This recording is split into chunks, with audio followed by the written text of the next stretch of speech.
Hello दोस्तों, आपका welcome है स्टूडेंट कैरियर में। जी हाँ दोस्तों, एक कदम सफलता की ओर। RRB, NTPC, SSC, group D सभी एग्जामों के लिए महत्वपूर्ण क्वेश्चन इस बार रेलवे पार। अगर आप हमारे चैनल पे नए हैं तो चैनल को सब्सक्राइब कर ले, साथ ही साथ बेल आइकन को भी दबा ले ताकि हमारा हर अपडेट सबसे पहले आपको मिलता रहे। दोस्तों, आज हम लोग पढ़ने वाले हैं रेलवे के कुछ महत्वपूर्ण क्वेश्चन के बारे में जो सभी एग्ज़ामों में पूछे जाते हैं और पूछे गए हैं।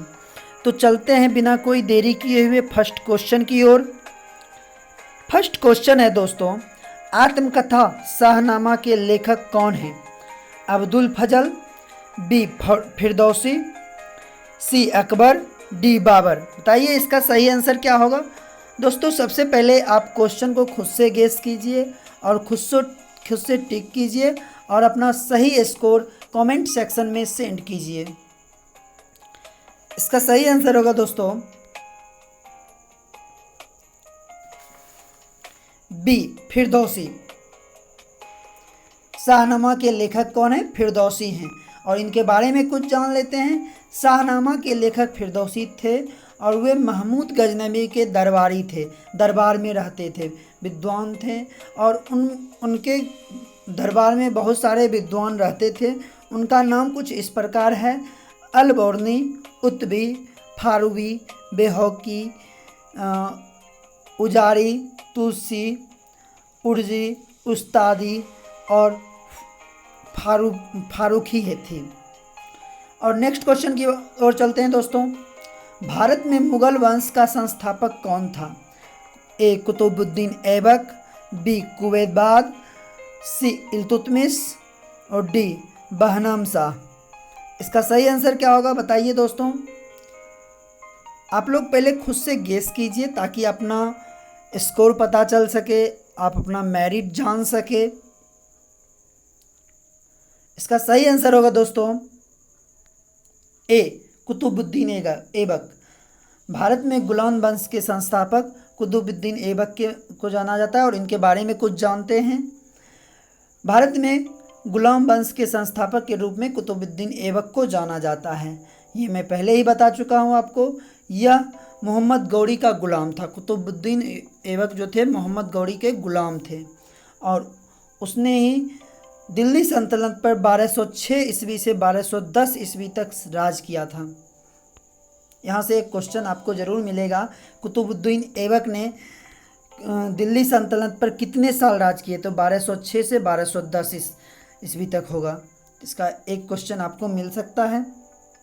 नेक्स्ट क्वेश्चन की ओर चलते हैं। महमूद गजनवी ने भारत पर कितनी बार आक्रमण किया था? महमूद गजनवी जो थे भारत पर कितनी बार आक्रमण किए थे आप बताइए। ए 12 बार, बी 15 बार, सी 17 बार, डी 18 बार। इसका सही आंसर क्या होगा आप लोग बताइए और खुद से गेस कीजिए। फर्स्ट ऑफ ऑल इसका सही आंसर होगा दोस्तों सी 17 बार। इनके बारे में कुछ जान लेते हैं। महमूद गजनवी ने भारत पर 17 बार टोटल आक्रमण किए थे और उनका सबसे पहला आक्रमण 1000 ईस्वी में हुआ था। यहाँ से आपको एक क्वेश्चन ज़रूर पूछा जाएगा कि महमूद गजनवी ने भारत पर किस ईस्वी में पहला आक्रमण किया था? तो वो होगा 1000 ईस्वी में। और सबसे पहला राजा कौन थे जिसको उसने परास्त किया? तो जयपाल थे। और इनके बारे में बता दें, इतिहासकार इनको ईश्वर का शत्रु कहा जाता है। इनको यहाँ से एक क्वेश्चन आएगा आपको, ईश्वर का शत्रु किसे कहा जाता है? तो महमूद गजनवी को कहा जाता है। इनका अंतिम आक्रमण 1027 ईस्वी में हुआ था जो कि सिंध के जाटों पर हुआ था। यहाँ से आपको 2-3 क्वेश्चन आपको महत्वपूर्ण मिल सकते हैं। सबसे पहला कितने वर्ष में किया था और कितनी बार किया था और किस वर्ष लास्ट आक्रमण हुआ था, और उन्हें ईश्वर का शत्रु भी कहा जाता है। नेक्स्ट क्वेश्चन की ओर चलते हैं दोस्तों। निम्न में से किसने 711 ईस्वी में भारत पर आक्रमण किया था? ए महमूद बिन तुगलक, बी महमूद गजनवी, सी मोहम्मद गौरी, डी मोहम्मद बिन तुगलक कासिम। इसका सही आंसर क्या होगा बताइए आप लोग दोस्तों।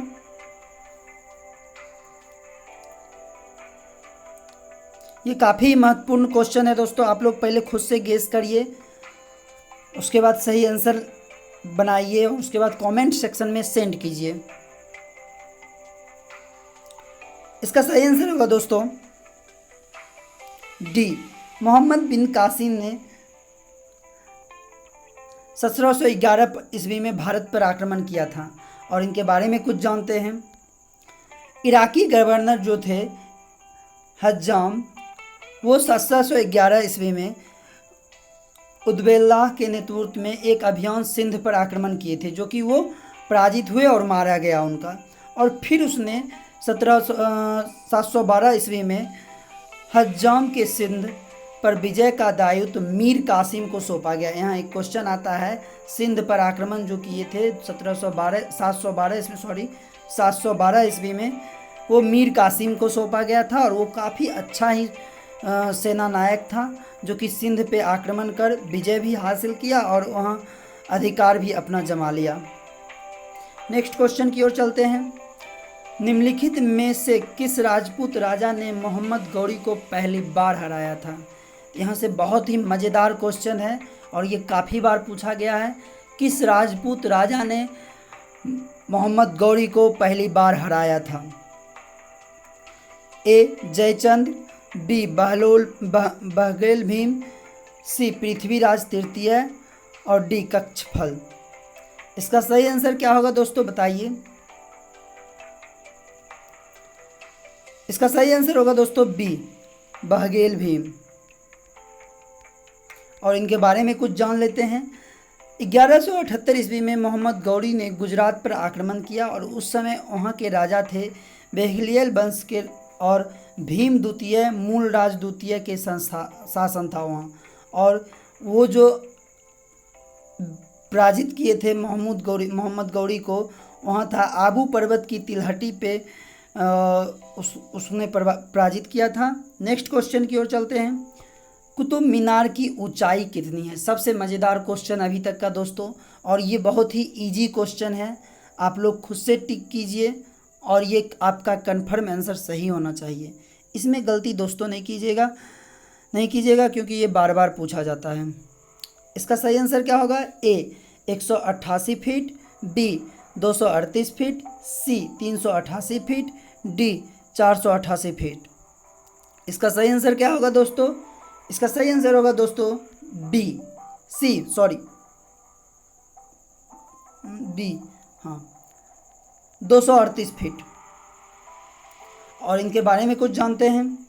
कुतुब मीनार का निर्माण गुलाम वंश के संस्थापक कुतुबुद्दीन ऐबक द्वारा किया गया था। यहाँ से एक क्वेश्चन आता है, कुतुब मीनार का जब निर्माण किया गया था तो वो किस वंश के काल में किया था? गुलाम वंश होगा। और किसने किया था? कुतुबुद्दीन ऐबक ने निर्माण करवाना स्टार्ट किया था। यहाँ से बता दूं दोस्तों, और उनका जो ख्वाजा स्मृति था, उनकी काकी के यादगार के लिए किया गया था। और यह मीनार जो है दिल्ली से 12 मील दूर मेहरौली गांव में स्थित है। यहाँ से एक आपको क्वेश्चन पूछा जाएगा, कुतुब मीनार किस गांव में स्थित है? तो वो होगा मेहरौली। और इसका ऊंचाई जो है 237.8 फीट या आप 72.5 मीटर बोल सकते हैं। एग्जैक्ट आपको ये दिया गया है 237.8 फीट या 72.5 मीटर दिया गया है। नेक्स्ट क्वेश्चन की ओर चलते हैं। कुतुब मीनार के निर्माण का कार्य किसने पूरा किया? कुतुब मीनार का निर्माण कार्य किसने किया? ए रजिया, बी कुतुबुद्दीन ऐबक, सी इल्तुतमिश और डी बलबन। इसका सही आंसर क्या होगा दोस्तों, आप लोग बताइए।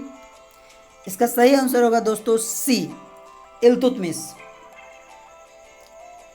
इल्तुतमिश के बारे में जान लेते हैं दोस्तों। इल्तुतमिश जो थे कुतुबुद्दीन ऐबक के बेटे थे और उसने ही कुतुबुद्दीन के द्वारा बनाया गया कुतुब मीनार को कंप्लीट किया था। और यहाँ से एक आपको क्वेश्चन पूछा जाएगा कि कुतुब मीनार का निर्माण किस वर्ष आरंभ किया गया?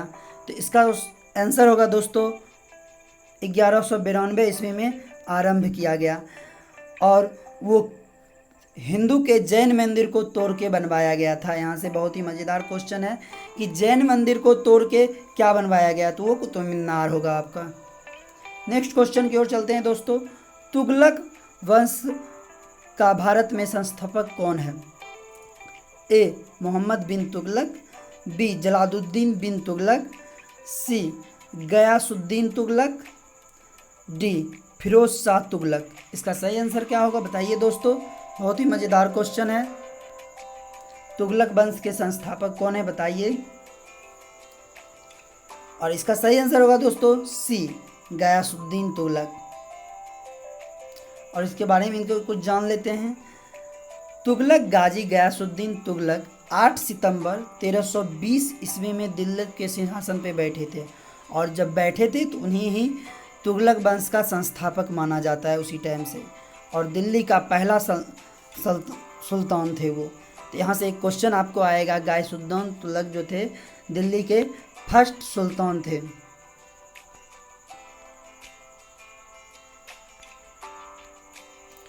और उसने 29 बार मंगोल पर आक्रमण को विफल किया। उसमें मंगोल ने उन पे 29 बार आक्रमण किया और जो कि काफ़ी टाइम विफल रहा।